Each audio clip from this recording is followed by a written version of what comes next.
اہل مکہ نے جو سلوک کیا وہ کسی سے بھی مخفی نہیں ہے. پتھر مارے، گڑھے کھودے، کانٹے بچھائے، اجریاں ڈالی، اپنے گھروں کے کوڑے لا کے حضور کے گھر کے سامنے رکھ دیے.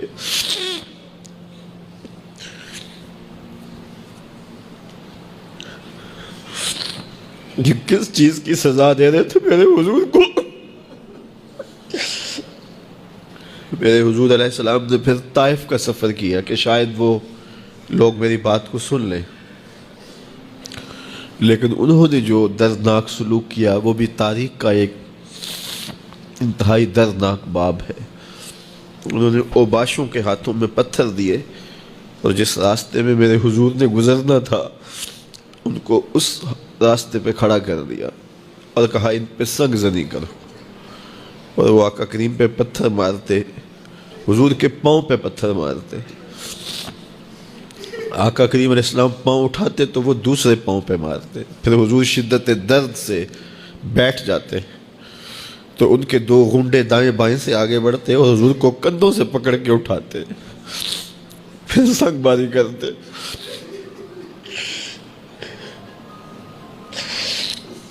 نالین حضور کے خون سے بھر گئے. عذاب کے فرشتے حضور کے پاس آئے کہ اگر آپ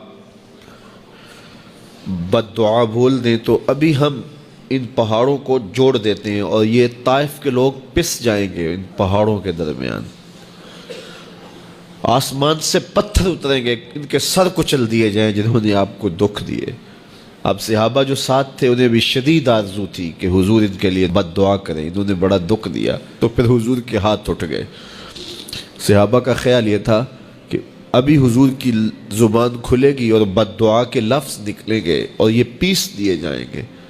لیکن جب وہ لب کھلے، وہ پتلی پتلی گلے قدس کی پتیاں، وہ لب ہائے دور جب کھلے تو لفظ کیا تھے؟ اے اللہ میری قوم کو ہدایت دے دے، یہ مجھے جانتی نہیں.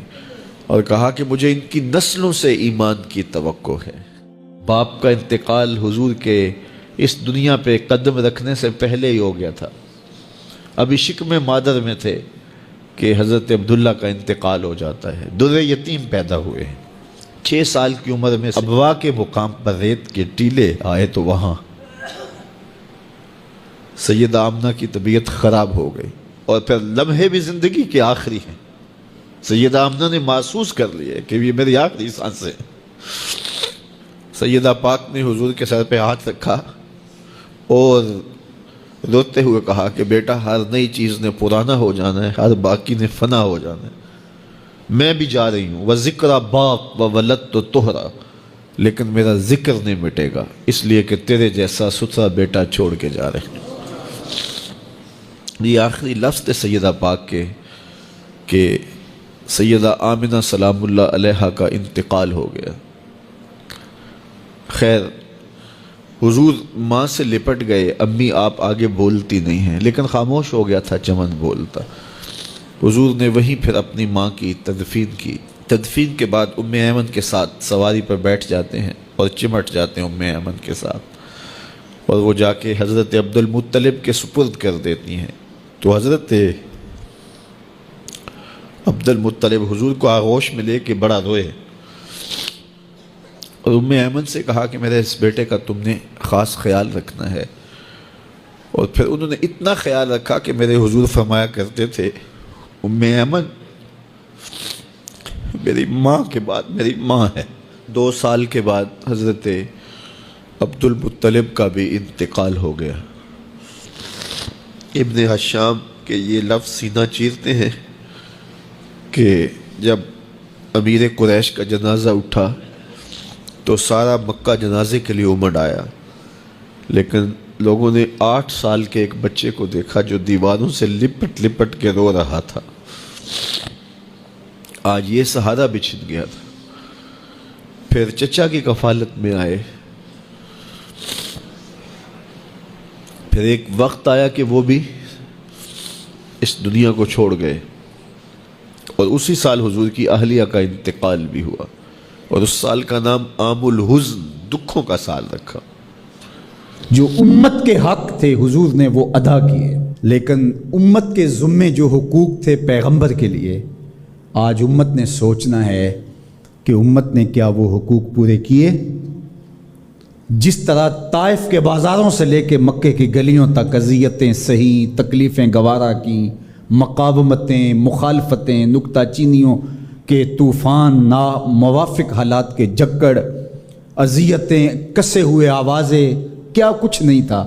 ذرا پلٹ کے مکے کی تاریخ تو دیکھو، حضرت سمیہ کے بدن میں اترتا ہوا خنجر تو دیکھو، حضرت یاسر کو تڑپ کے جان دیتے ہوئے تو دیکھو، اور پھر دیکھو کہ میرے اور آپ کے آقا و مولا کس طرح سے عزم و ثبات کے ساتھ، کس طرح تندہی کے ساتھ، کس طرح اللہ کے پیغام کے ابلاغ کے لیے کوشاں رہے۔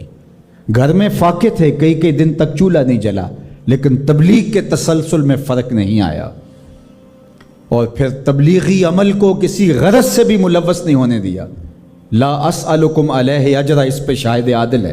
قیامت تک اپنی نسل کے لیے صدقہ بھی حرام کر دیا، زکوٰۃ بھی حرام کر دی، کہ میری نسل بھی تم سے کچھ نہیں لے گی، میں محض اللہ کی رضا کے لیے تم تک پیغام حق کا ابلاغ کیا ہے۔ جو حق تھا حضور کے ذمے امت کا، اس کو ادا کیا۔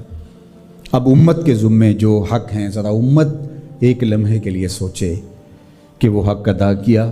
سب سے پہلا حق جو امت کے ذمے عائد ہوتا ہے وہ ہے ایمان بالرسول، نبی پر ایمان لانا۔ ایمان لانے کا مطلب کیا ہے؟ تسلیم کردن، گردن نہادن، سر تسلیم خم کر دینا، یہ ہے ایمان۔ اپنی خواہش ترک کر کے جس کو مان لیا ہے اس کے لیے گردن جھکا دینا۔ تیرے ہندیاں سندیاں محبوبہ، میں کافر ہواں جے میں ہواں۔ دوسرا تقاضا اتباع ہے، اور وہ ایمان کا تقاضا بھی ہے۔ رسول کو ماننے کا مطلب یہ ہے کہ رسول کی مانی بھی جائے۔ یہ کیا ماننا ہوا کہ خواہش اپنی ہوئی، ساری زندگی اپنی مرضی کے مطابق گزاری، شادی بھی ساری اپنی مرضی کے مطابق، ساری رسمیں ہندوانہ کی، صرف ایجاب اور قبول، پھیرے نہیں لگوائے، وہاں کہا چلو یہاں ہم دین کا ٹچ دے دیتے ہیں، وہاں چلو تدفین کا مرحلہ آیا تو جلاتے نہیں ہیں، کفن پہنا دیتے ہیں اور تدفین کر دیتے ہیں چونکہ ہم مسلمان ہوتے ہیں۔ فیکٹری کے اندر جو کچھ ہو رہا ہے وہ سارا بینک سے لمٹیں چل رہی ہیں، وہ سارا جو ہے وہ اللہ سے اعلان جنگ ہے، اور باہر نمائش کے لیے دسترخوان لگایا ہوا ہے کہ ہم غریبوں کو کھانا کھلا رہے ہیں۔ یہ دھوکہ تم اپنے ساتھ کر رہے ہو، رب کے ساتھ نہیں کر سکتے۔ یہاں سر سے لے کر پاؤں تک آنا ہوگا، آدھا تیتر آدھا بٹیر نہیں چل سکتا۔ تو نبی کی اطاعت پھر اس میں کیا، کیوں، کیسے ممکن ہے؟ جب مان لیا تو پھر مان لیا۔ اللہ حکمت سمجھ میں آ گئی تو اچھی بات ہے، نہیں سمجھ میں آئی تو پھر بھی حکیم کا عمل حکمت سے خالی نہیں ہوتا۔ جو حکیم نے کہا اس کے پیچھے کوئی حکمت ہوگی، وہ تمہاری نظر میں ابھی نہیں آئی، کچھ وقت بعد آ جائے گی، نہ بھی آئے تو کوئی فرق نہیں۔ پھر ایمان بالغیب کس کو کہتے ہیں؟ تو اللہ اس کے رسول کی مان لینا کہ بس ہمارے ذمے ان کا حق ہے، ان کی ماننا ہمارا حق ہے، اطاعت ہمارا حق ہے، تو بس یہ کافی ہے۔ اب صحابہ کی زندگیاں دیکھ لیجیے، انہیں حکمت نہیں پوچھی۔ حضور خطبہ دے رہے ہیں اور فرمایا لوگوں بیٹھ جاؤ، یہ باہر رش ہو رہا ہے نا سامنے، تو فرمایا بیٹھ جاؤ۔ حضور کی آواز بلند تھی، بنو غنم میں صحابی آ رہے تھے، وہ وہیں بیٹھ گئے۔ اللہ اکبر۔ کسی نے کہا تم یہاں بیٹھے ہو، کہ حضور نے کہہ دیا اور بیٹھ گئے۔ اللہ اکبر۔ تو یہ ہے اطاعت، یہ ہے فرما برداری، یہ ہے زندگی کا جمال۔